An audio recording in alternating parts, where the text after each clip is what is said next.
Hi everyone, let's talk about Underwater Cities New Discoveries. So I won't go on too much about the original game because I did a playthrough and a first impressions for that in 2018 when it came out. It was my favourite game of 2018. So, if you want to talk about bias, yeah, I am kind of already there for any expansions that want to come out. And so, yeah, it's a bit strange that, a lot of it, it's an expensive expansion. I've seen like some kind of, disquiet, is that the right word? About how expensive it is. But I'd say a lot of that is probably down to the new components that a lot of people complained in the original game. I was fine with the kind of flimsy, the thin sheet for your player board that you put all your stuff on. But yeah, very, very prone to knocking if that's a risk for you. And not premium quality. Here, you couldn't get much more premium. That they're triple layered boards because they are double sided. Comes with some extra tokens and things like that. But yeah, there's 8 of those player boards in there, so it's a lot of the thickness of the box. And along with that, you've got the new museum board, you've got new Metropolis tiles and quick start tiles, and you've got some new cards for each era and some new assistants and all of that.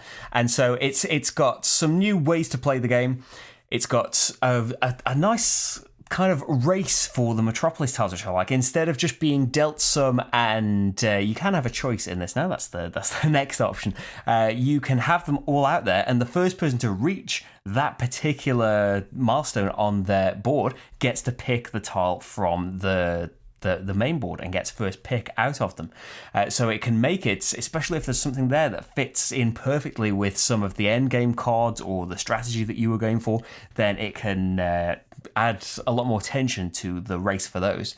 The other one is Metropolis Choice, which I ended up doing in the solo playthrough that I just did for the expansion, where you get told, the colours that you'll have, and you draw 2 of each colour and get to choose from them which ones you would like out there. So along with the choice of quick start tiles and the new assistants, you don't start with your old assistant anymore. You get dealt 2 and you get to pick 1 out of them. Along with all of that, the solo game in particular, in the main game, I think it's the number of players plus 1, and you choose out of there.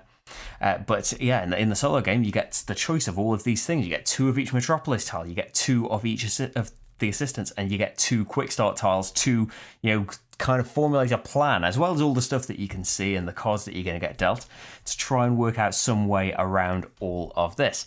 And I'd say that the solo, I was never particularly great at the solo. I only played in the original game a couple of times. I would say that it does seem harder, but maybe that's just because the points criteria to consider yourself winning has been raised.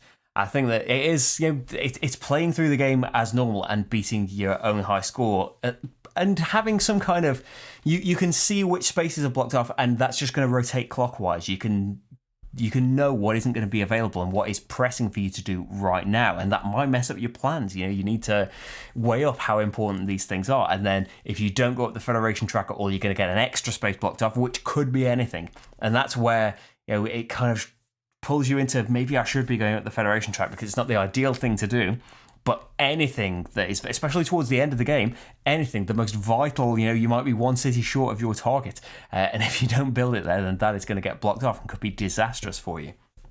But yeah, although that's solo, the thing that I couldn't really cover in the solo playthrough is the museum board, which is kind of a race as well. Once you have covered up certain spaces on your player boards, and you use different sets of player boards based on the variants that you're playing with, there are specific ones for the museum. When you cover up certain symbols, you get to pick bonuses from this museum board, and that's why it isn't really compatible with solo, because you are racing to get the best benefit of each of the 5 categories in there, whether it is having an extra milestone tile that you can score at the end of the game, an extra brown one, whether it's just extra points, extra resources, things like that. It's all a race for those things. So it's good for, as well as the government cards that are in the multiplayer game that give you some short-term goals to go for. The museum board is kind of the whole spectrum of based on those 5 bonuses that you can get. They can be quite short-term and going out to the long-term ones, which are basically just points, but it's great to have an extra thing to race for. It's just a bit more. basically it's more cards, more options. The few that I've seen, it all gets mixed in, so I couldn't just do a playthrough that was just new cards. But there are a lot of the 3-point special cards, or if you have the most of this. Unfortunately, I couldn't use in the solo playthrough. But they seem to have more complex abilities and more surprising things, which is, in Underwater Cities, I think it says something like this in the rulebook as well, that every card, don't be too sad about discarding these cards, because there will be something else that will astound you as you draw a new card that will be either a power that is just come at the perfect time for you, or a power that makes you think, oh, actually, now this card that I didn't care about, or this thing that I wasn't going for, now this completely flips everything on its head, and maybe I can adjust all of my plans to accommodate all of this stuff. I think Underwater Cities is still as fantastic as I thought it was in 2018, and new discoveries elevates it that much more. I don't know if it's like I wouldn't play without the additions that it's made. The cards are a nice extra. I love the kind of added variability. There was a lot, just that huge deck of cards for each era added a lot of unpredictability and variability, and kind of tweaking your plans and throwing them away and coming up with brand new ones, just as the game was. But now with these extra assistants and things, it's just more and more options, more and more things to think about, and not so much that it is overwhelming, or at least not any more overwhelming than Underwater Cities ever was. It's a fairly meaty game to begin with. And then the one thing that I hope I said this in my original video, that I absolutely love the game, but it's a bit long. It doesn't feel long when you're playing it. I don't feel like it's being dragged out or anything like that. It's exactly as long as I would like it to be. But the kind of, when you look back and think, oh, wow, this amount of time has gone, it would have been nice if it could have been a bit shorter. Well, the quick start is here now, and it enables you to kind of skip the first of the 10 rounds and start with a few things built and a few extra resources to kind of simulate the fact that you've played that first round out. And you don't have to do that. It's all just more and more options and things. But hopefully, the solo playthrough will give you some idea of some of the new stuff that is in there. Maybe we'll do another multiplayer one day and show off the museum board and stuff. But who knows? Maybe there'll be more expansion things. Delicious Games have just announced a new game about Prague, actually, for, I don't know if Essen this year, but around that Essen time. I can't wait for more games from Vladimir Suchy. They're just great, aren't they? Play Shipyard if you haven't yet.